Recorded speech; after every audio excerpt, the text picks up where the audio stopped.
What's good, Bears fans? Welcome to another edition of the Bears Breeze with your host, me, the super producer Joe Holt, and I have with me the pettiest man alive, my guy, P.Kidd in the building. Thanks for stopping by, man. How's it going? Man, everything's smooth this morning. How about you? Man, I can't complain, man. You know, it's just another day. Week is flying by. But we got some good news, man. We got two topics that we wanted to get talk about. We got TJ Edwards got extended, and then we also want to talk about break down these mock drafts because the draft is next week. I don't know about you. Are you excited for the draft party we got coming up next week? Of course, man. We throwing the draft party. Why wouldn't I be excited? And guess what? All of you need to be there too. Make sure you get the tickets for that. Yeah. Well, so we had to change the location. I had to change the venue last minute, so it's going to be over in Homewood, a VIP. Our good friends over the VIP Bar and Grill were able to accommodate us. So we're still going to have that TV giveaway, by the way, and we're still going to have merch giveaway. So we're going to update all that information, put the information in the links and things of that nature. So let's get into it, man. So TJ Edwards was signed. He got a two-year, $20 million extension, $16 million guarantee. Shout out to Ryan Poles locking that down. Shout out to TJ Edwards. Like it's good on both sides, in my opinion, because not only did he sign a player who actually excelled, but then he's also able to stay here and extend him. So I'm happy to see that like Ryan Poles is starting to hit on some of his moves as he's building the team. What's your thoughts on this, Kid? One of the simple facts that he did this at, I would say, somewhat of a discount. I mean, 2 years, $10 million a year, $16 million guaranteed. It isn't a huge hit for what I thought he would actually go for. So, hey, thank you for that one. You can kind of feel like this is that situation in which I don't want to say this is like a proofy deal, but it definitely does give him the opportunity to see what happens under Dennis Allen's system, see what he can actually come up with, and boost his value a little bit, because everybody from top to bottom had like a down year in some respects, when it came to just how everything unfolded. So I think this is a good opportunity. Plus, it's only 2 years. We know typically you always negotiate in that second year. So I think this is a good move for both sides. Obviously, allows us to build the team, allows him to put some good tape out there and renegotiate sooner as opposed to later. I'm happy all the way around. Yeah, I think with him, was he 29? He'll be 29 going into this season.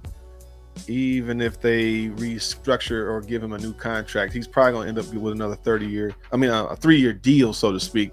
If he was to resign and go to 32, or if they get, depending on what they want to give him. But it was interesting that it's kind of like basically getting like 10 million on the average, but it's very cap friendly. So I'm happy with that. I mean, I like TJ Edwards. He stood out to me day one. I mean, the man.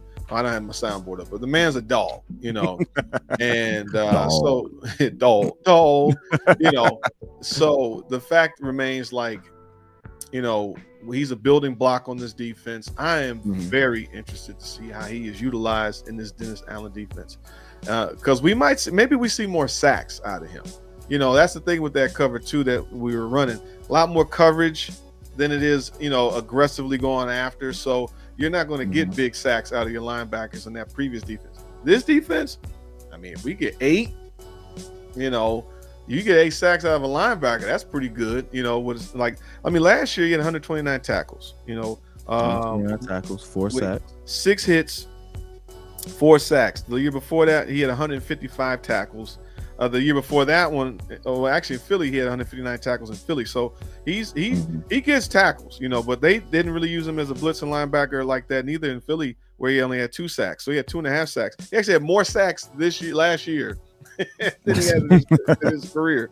But I love TJ Edwards. I love that he's going to be here. I feel good that we have one of those linebackers. It would be nice to get a trio, or if we're starting 3 linebackers, I think we're starting doing the cover 2, 4-2 nickel. But to get a dominating linebacker crew would always be nice. I mean, I can remember over the years where it's like you had Holman and Colvin and Urlacher, but then Angelo kind of goofed up and we lost Holman. And then we had Hillenmeyer with Briggs and Urlacher. It was like, man, if they had drafted Suggs, we could have had Suggs, Urlacher, and Briggs.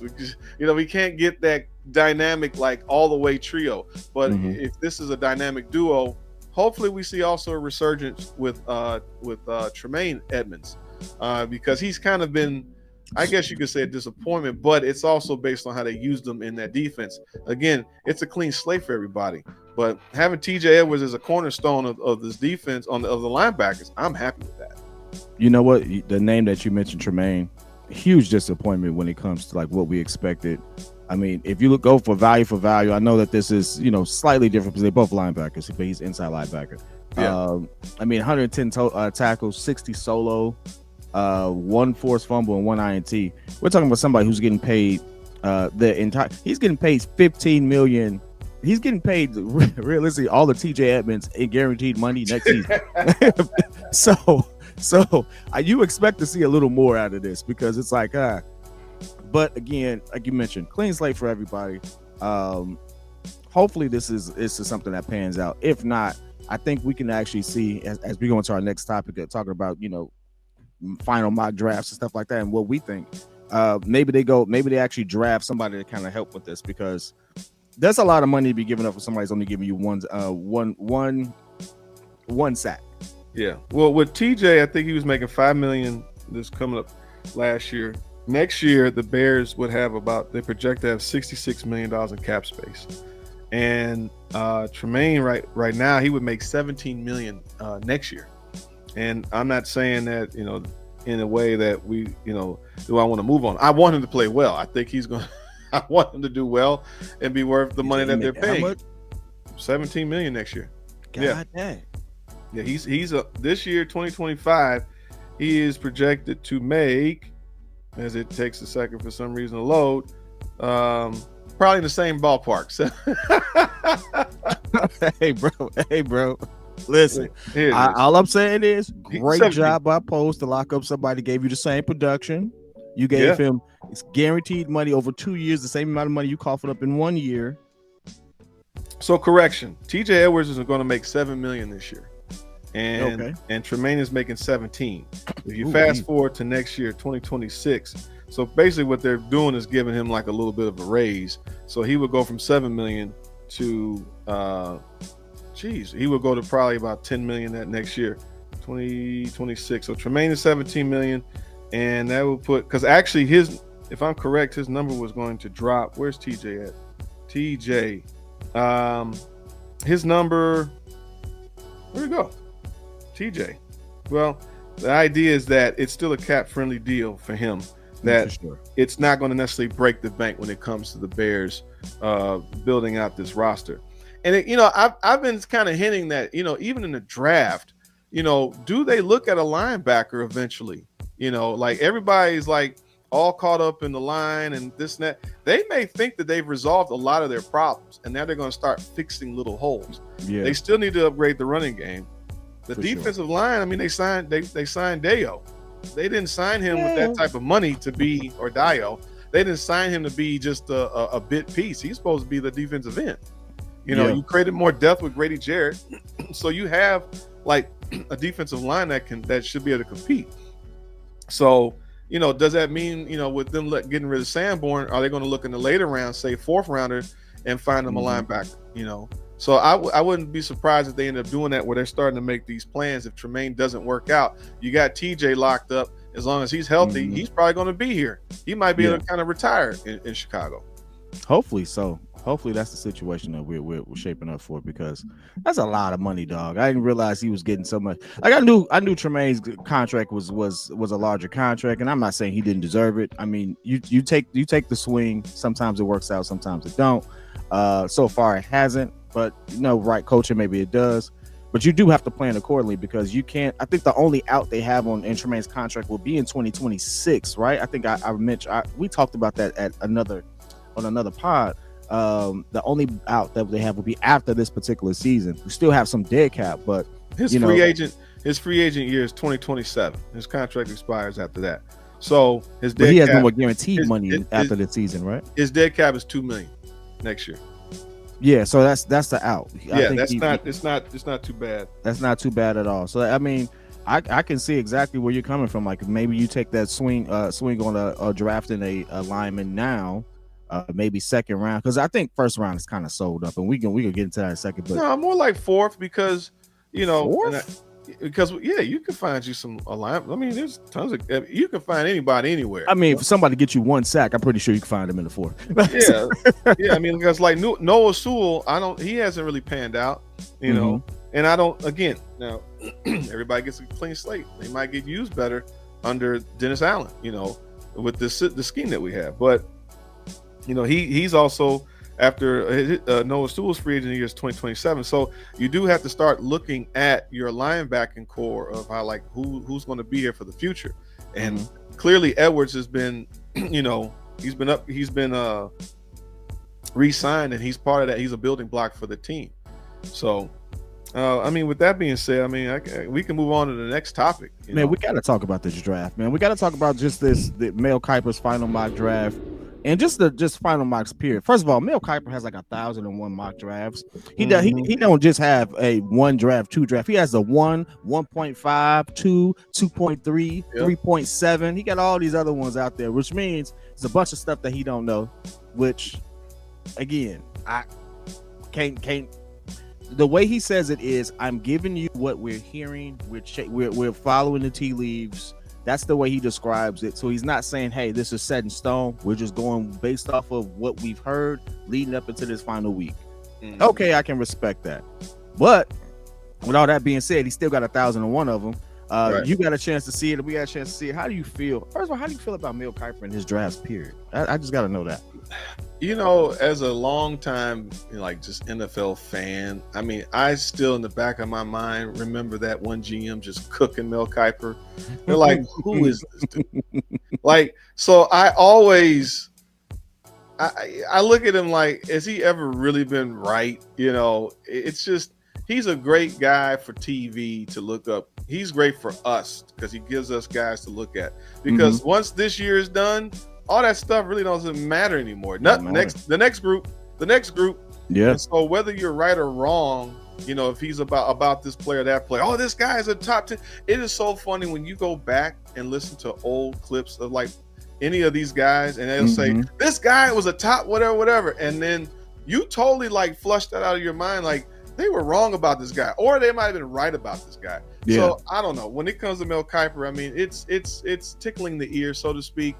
They don't know. They're not in the rooms with these guys. They just think that, of course, it's what we all think, what we would like to see. It kind of makes sense. And I think he's gotten better over the years.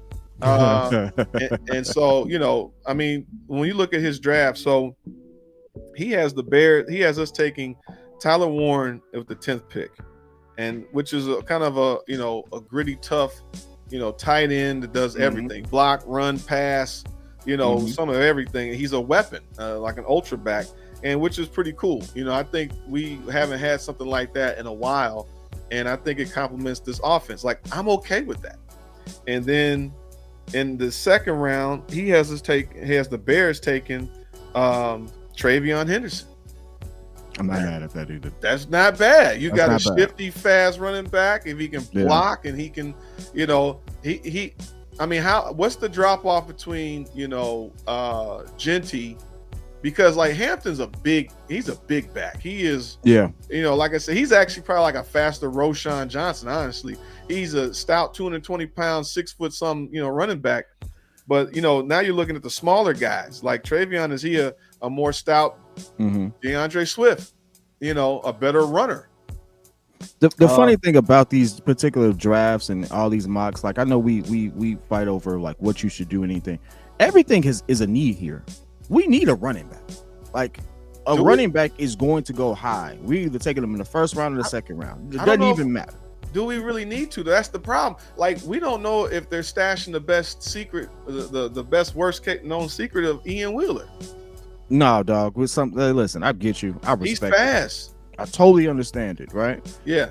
When you have the opportunity to get Ashton Genty, who is sometimes like you said this before. Sometimes you just got to keep it simple. Like the tape is there, the evidence is there. Sometimes just the safe move that we would call it, the safe move, if that comes about, is the best move. But if Ashton Genty drops to 10, because I don't think he gets past the Raiders. Yeah, you take Ashton Genty. But the problem with a running back is Tyler Warren is who he picked though. So like we go into that in a second. Yeah, but I'm saying the thing is if you fix the line, it's kind of like a 49ers situation. It's kind of like the old Denver Broncos situation. It's kind of like the Dallas Cowboys situation. You almost can get anybody that's serviceable. My issue, my only thing about drafting the running back at 10 was like, if he is Christian McCaffrey, Saquon Barkley, if he's of that upper echelon of talent, Adrian Peterson, top talented, like he's a difference maker by himself, but with a line, he's like incredible. Yeah. I think Genty is a good running back to me. I trust if we get him, he's going to be capable. I guess the issue is the drop off from Genty to Travion to Caleb Johnson to Omarion Hampton that much off. They're all good running backs, and they're all going to win. Now, who's going to suffer the most, depending on the type of line that they have, is really what it get down to. So, I'm fine if we take. I'm with it that we have to. This is just based on us trying to, hypothesize, what the Bears are doing. So if they take Travion Henderson in the second round, I was fine with that. My initial idea was to get the line fixed and then go get a running back in the second round. But now they're like, oh, they like Genty. Oh, there's like so much misdirection going on in this draft. So it's like driving you crazy because it's like they can have so many options they can go with. They can either go they could fix the offensive line and just say, all right, boom, we're done with Braxton Jones. Or, you know what, we get an impact player. And we don't have an impact player like that as a tight end / receiver. We take Tyler Warren. If you get Travion Henderson, you got a good running back, a 1-2 combo with Swift. Hey, or we do what I said. We draft 2 running backs and then move on from Swift to save us some money later down the road. The funny thing about it is like everything was predicated off of fixing the line. We all said that, and we did that. When you get Jonah Jackson, who's, again, I know he's 28 now, but previous Pro Bowler. Take that for what you will. I know some people don't like that. Like you want all pros over Pro Bowlers. I get it. But has familiarity with Ben Johnson. I think we gave up a 4th rounder or what we give up for him? For who? Jonah Jackson. Jonah Jackson, I believe was it this year's 4th? And we gave up a 6th rounder of next year for Tooney? So think about that. We walked into this draft, no matter where you stand on the argument, we walked into the draft saying we need to do 3 things. We need to fix this line, which means we need to get somebody on left guard. You get Jonah Jackson. We need to get a center. We got the center. We needed to get the center. And then Tooney just came out of nowhere. He wasn't even a blimp on our radar, right? So you get championship experience. You get young guys. Dahlman is 25, for God's sake. 27. He's 27? All right, so he's 27. Still, I can see him for the next 8 years here. All right. Like all he has to do is stay healthy at that point, but you can see him here for the next 8 years. You fix that line. We were using all our first 3 picks, first rounder. We talking about trade back to fix the line. We were so desperate to do that. Yeah. But we did it before we even got to this point. Right. And so everything else was, hey, we know we need to improve the running game. That's not a necessity because this line is the focus. Well, the line got addressed. So now it's like, all right, cool. It's not so much of I don't consider it a luxury piece. It's just the next position group that needs to be addressed. Right. And as we look at the signings and extensions we have. So we kept some of our defensive players. Hopefully they work out with new coaching as well. We're talking about Edmonds. Running back was the need. So it's like, I look at that and I say, hey, I get it. Can you just, Will Campbell's not going to be there according to Mel Kiper. Will Campbell's going 4th overall. According to Mel Kiper, to the Patriots. Right. That was my guy on offensive tackle. Armand Mimbo is going to the Jets at 7. But the thing is, those are my 2 picks for the top 10 for offensive line. But the thing is, the idea. Okay, I'm fine with go running back or you go tight end. I don't. The tight end thing gets me though, because it's like, are we really giving up on Cole Kmet, who was like, we used him more for blocking than his actual role. But Cole is not. He's like a poor man's Jason Witten. Like, he's not super fast. He's a good tight end. I stopped calling him stone hands See, but he improved. he improved to like, he's like in the middle. Like, but if you're getting a dynamic tight end, like how many times have we seen tight ends come in there and just destroy Kelsey? Who's your guy from back in the day from the Chargers? Even right, George Kittle was just destroying. Like, Baltimore's got their tight end. Like, no, the one that cost them the game. Yeah, Mark Andrews. He just he might have just fell off a cliff hard. Yeah, no, I don't know about Butterfingers right there. Yeah, but when you can get a couple guys like, I mean, the new guy in the Raiders, the tight end over there, that he's he's going in his second year. You got the other tight end. That's another problem. There's another guy that's a problem. Like not Dallas, Detroit's tight end. They have those guys. Can make a difference. And the thing is, this guy is a little more special because you're talking about you can use him as a running back.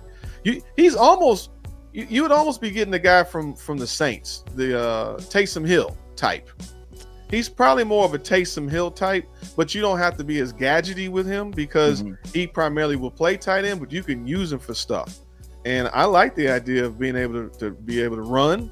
He could catch. He could ball. I mean, those are the fundamentals of football. So, fundamentals of football right there. But I guess we can move on to the next. So first round tight end, Tyler Warren. The first of our second picks is Travion Henderson, the running back out of Ohio State. They're saying, and he's giving the Bears Nick Scorton, the defensive end from Texas A&M. And Nick Scorton, they had him as he's 6'2", 6'4", 280 pounds. Now that's a big boy. When you're getting close to 300, he's not. That's not easy to just move around. I believe he had, how many sacks did he have last year? He, at his size and rank, they're saying like, what did you say? He's a good guy off the field, but on the field he likes to create chaos. He's a troublemaker, that's for sure. I guess a high energy, high motor type of guy. And I'm fine with. I mean, I can't say he came out as in high notoriety from everybody else as a defensive end, but I think that under the radar, you add him as a rotational piece in this defense at that type of size. That leans back to the Dennis Allen aspect of probably wanting larger, bigger defensive ends, bigger linemen, which is kind of why I was like, do they move Javon Dexter to the end? If they go for a larger, bigger defensive end type of guy. Yeah. But folks are kind of saying, no, he's kind of stuck as a defensive tackle. That's who he is. So Nick Scorton out of Texas A&M spent 1 year there. His last season, senior season, one forced fumble, 5 sacks, 14 tackles for loss, like that. Year before he transferred, led the Big Ten in sacks overall, 10 sacks. Hey, okay, all right, I see what you got going on. I see. Look at some more tape on this kid. Hold on. I mean, that's not. I mean, I know it's the Big Ten, but still, it's like, yeah, it's some dogs in the Big Ten. Like overall, 17 sacks for his career, but he definitely had a breakout year in his, I would say, his sophomore season. It's a lot. It's a lot to desire there. I like it. I like it. And this is not a name that we have heard a lot about as far as being connected to the Bears previously. So is this like your sleeper there? This is a third. They said him in a third, right? We don't have a. Yeah, we have a third. No, he would be our second. This is the second pick of the second round. Yeah, him having 10 sacks at Purdue the year before.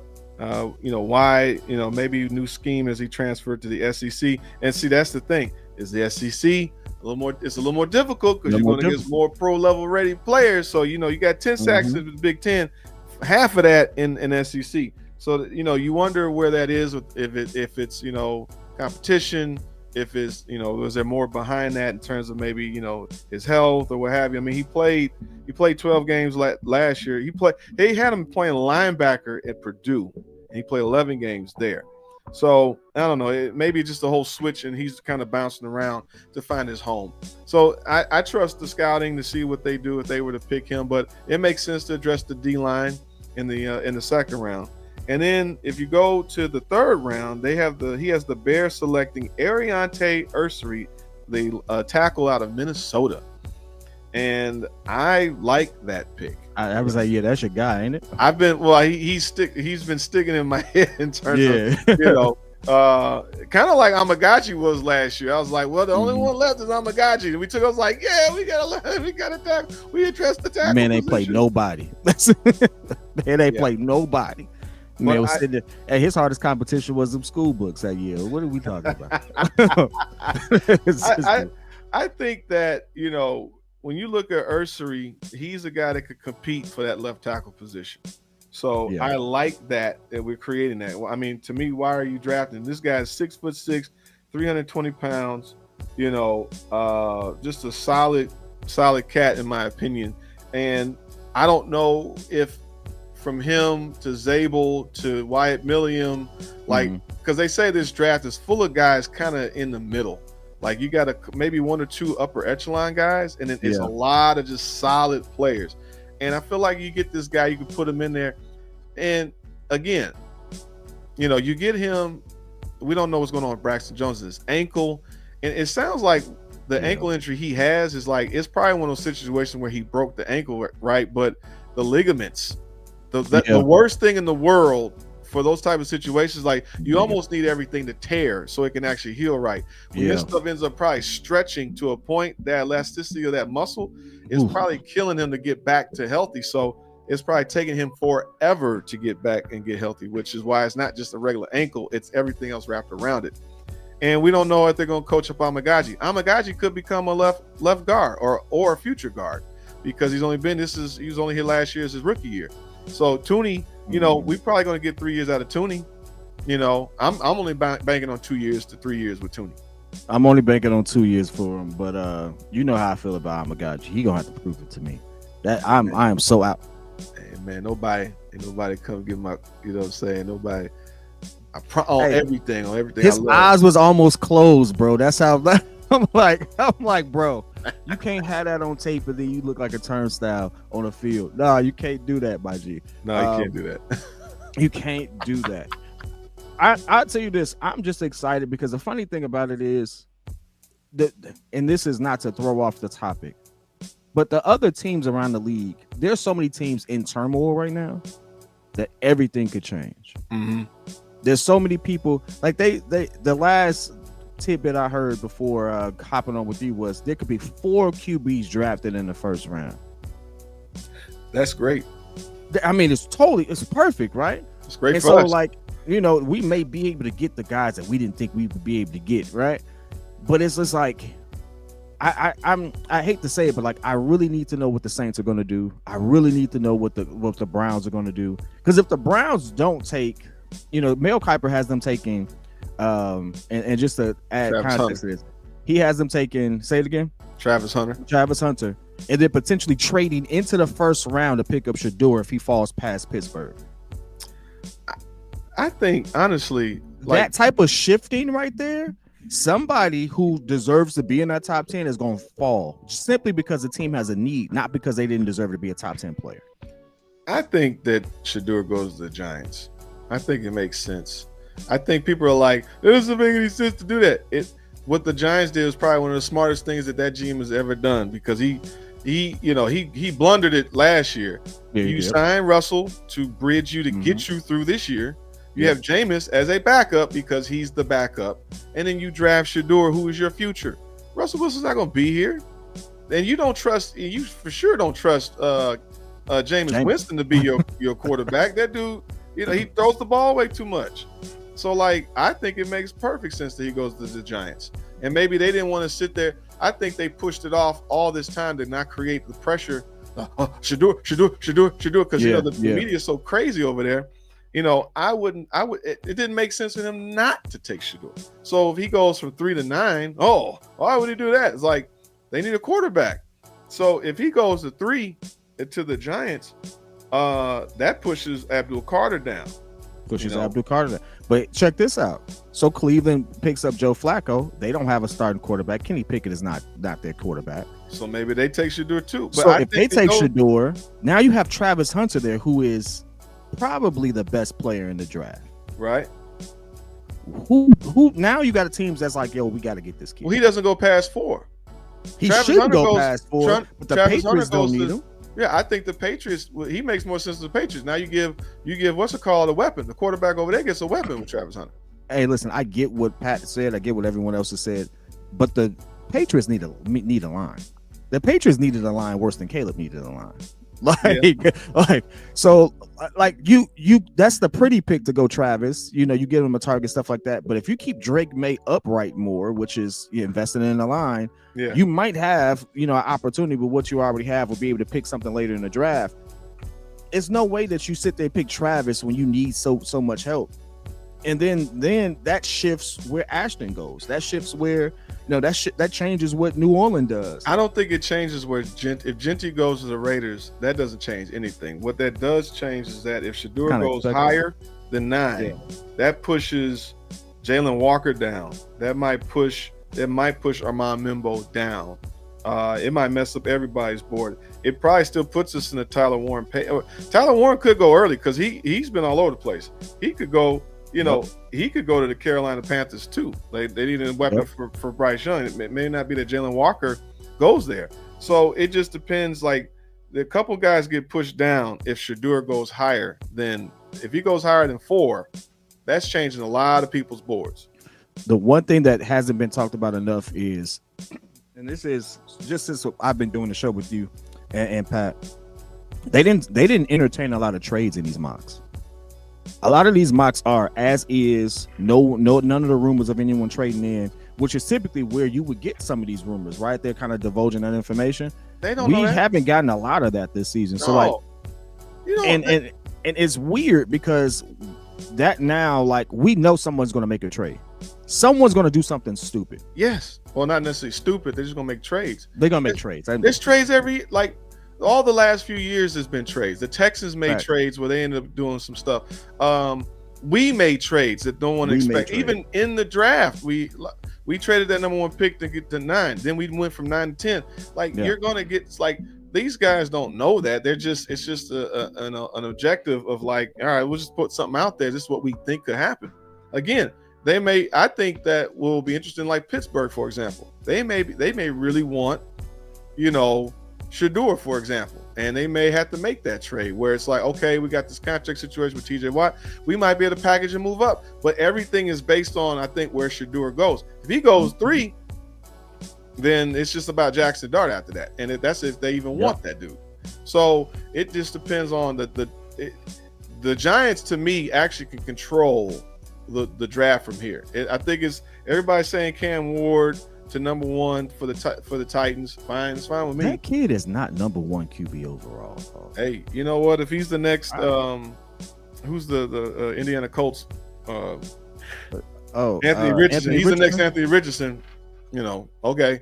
It don't matter to me. As long as I get some talent to fall to me at 10, I'm happy. So I need anybody else to come. I need Jackson Dart to go 9. I'm gonna be honest with you, and this is where, as a Chicago fan, we probably have to give our last thank you to Aaron Rodgers, because Aaron Rodgers deciding to take his sweet time with signing with Pittsburgh is going to put so much pressure on what they do and what other teams do. It's going to throw people off.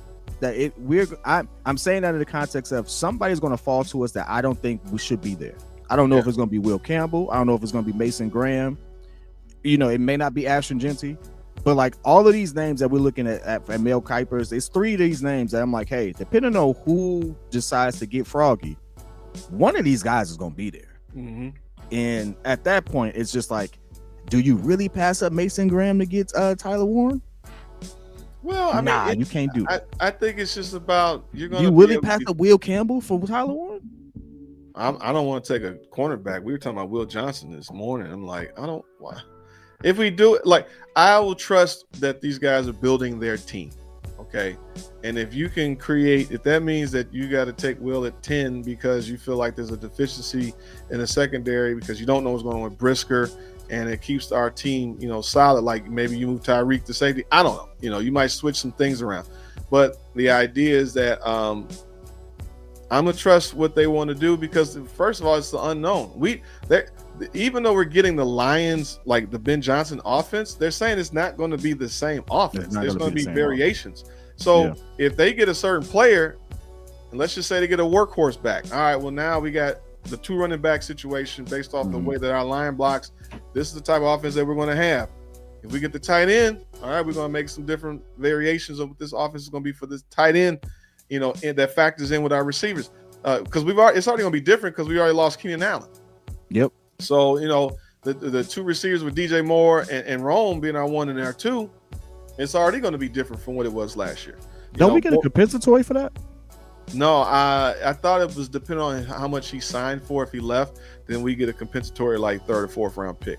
But we haven't picked that up yet.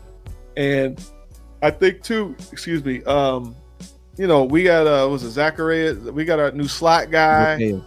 Zacchaeus, so the offense is already going to be, they might resemble something of what the Lions ran, which should be exciting.